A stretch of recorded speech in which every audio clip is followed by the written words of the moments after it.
नमस्कार दोस्तों, मैं CK. Mandal the star classes Hanswar मोड़ मनिहारी से। आज हम लोग बात करने वाले हैं क्लास 10th की संस्कृत की। क्लास 10th में संस्कृत में 100 नंबर के क्वेश्चन रहते हैं, जिसमें बुक और ग्रामर दोनों शामिल होते हैं।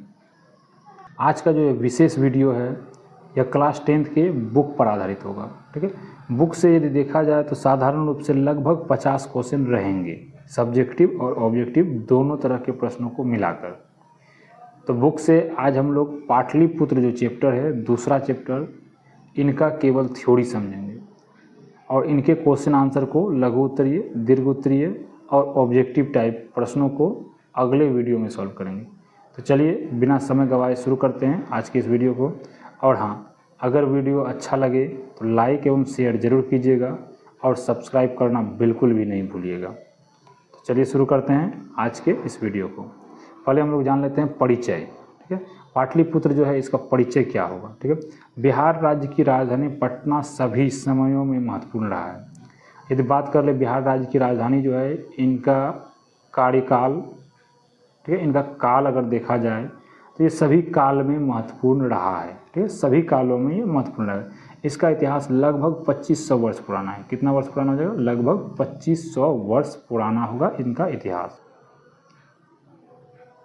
यहाँ कई आकर्षण के केंद्र है। ठीक है, पटना में अगर देखा जाए तो यहाँ कई आकर्षण के केंद्र हैं, जैसे में संग्रहालय, पटना उच्च न्यायालय, सचिवालय, गोलघर, तारामंडल, जैविक उद्यान। ठीक है, ये एक प्रकार का चिड़ियाघर है। मौर्यकालीन अवशेष जो भारत के महान सम्राट में से चंद्रगुप्त मौर्य और अशोक को माना जाता है, उनके अवशेष भी यहाँ मिले हैं। महावीर मंदिर, पटना का महावीर मंदिर काफ़ी प्रसिद्ध है। गुरु गोविंद सिंह का जन्म स्थल जो है, यह भी एक आकर्षण का केंद्र है। ठीक है, जिसको ये पटना सिटी में है और इनको गुरुद्वारा के रूप में। अगर बोला जाए सिख धर्म के धार्मिक स्थल को क्या बोलेंगे तो हो जाएगा आंसर क्या? गुरुद्वारा।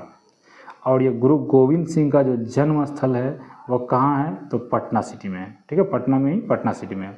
गांधी सेतु भी एक आकर्षण का केंद्र है, क्योंकि कुछ समय पहले ऐसा माना जाता था पूरे एशिया में सबसे लंबा सेतु अगर है किसी नदी पर तो वह गांधी सेतु है।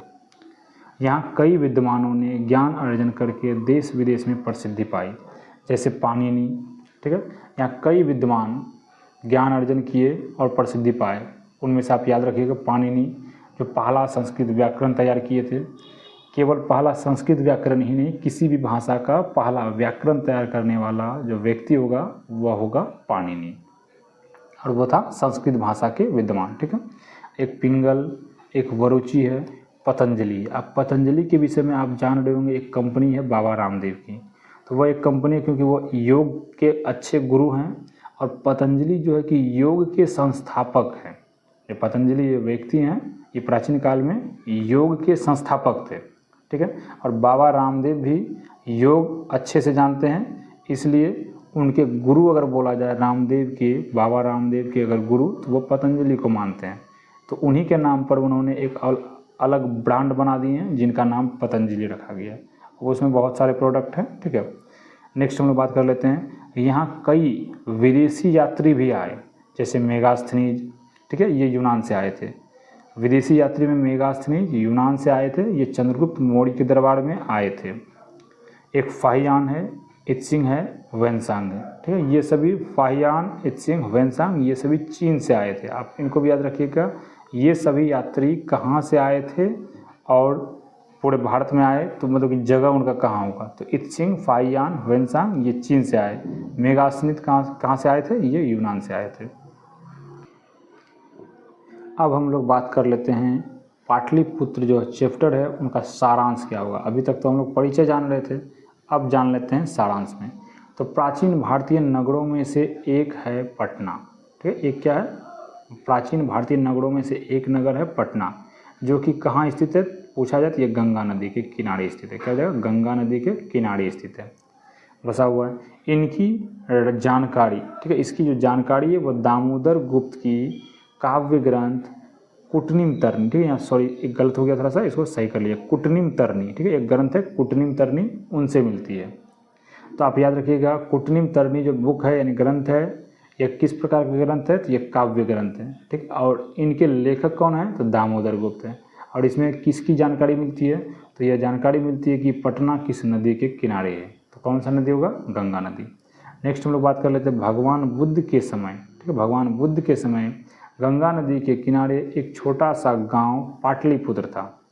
तो आप यह भी याद रखिए, भगवान बुद्ध के समय में एक छोटा सा गांव था जिसका नाम था पाटलिपुत्र, ठीक। एक बार भगवान बुद्ध ने कहा था कि यह गांव विकसित होकर महानगर बन जाएगा, ठीक। आप इसको भी याद रखिएगा कि भगवान बुद्ध ने क्या भविष्यवाणी की, तो हो जाएगा उस छोटे से गांव के विषय में जिसका नाम पाटलिपुत्र था, जो गंगा नदी के किनारे स्थित था, उनके विषय में भविष्यवाणी की कि यह महानगर बन जाएगा, परंतु वह हमेशा आग और पानी से त्राहिमाम रहेगा, ठीक है। पटना जो है, पटना बोल सकते हैं या बिहार बोल सकते हैं, यह हमेशा त्राहिमाम रहेगा, किससे, तो आग और पानी से। और यह भविष्यवाणी किसने की, तो भगवान बुद्ध ने की। यूनानी राजदूत मेगास्थनीज, ठीक है, अभी जस्ट आगे बताए थे मेगास्थनीज कहाँ के थे, यूनान के थे। तो यूनानी राजदूत मेगास्थनीज चंद्रगुप्त मौर्य के दरबार में, ठीक है, पटना आए थे। अब चंद्रगुप्त मौर्य कहाँ के सम्राट थे, तो ये मगध के सम्राट थे, जो कि बिहार के कुछ प्रांतों को मिला के बनता है, आधुनिक बिहार के। और इनकी राजधानी कहाँ थी, पाटलिपुत्र या पटना थी। तो उसी के दरबार में यूनान से एक राजदूत आए जिनका नाम था मेगास्थनीज, ठीक है। राजदूत का मतलब एक राजा का संकेत लेकर या उनका संदेश लेकर, ठीक है, दूसरे राजा के पास पहुंचना। तो मेगास्थनीज यूनान से आए थे मगध में यानी बिहार में, ठीक है। और मगध के सम्राट कौन थे, तो चंद्रगुप्त मौर्य। उसकी पुस्तक इंडिका में लिखा है कि यहाँ की रक्षा व्यवस्था और नगर की शोभा अत्यंत उत्तम है। यानी मेगास्थनीज ने एक बुक लिखा जिसका नाम था इंडिका। क्या नाम था, इंडिका। और इंडिका में क्या जानकारी मिलती है, तो पटना नगर के विषय में।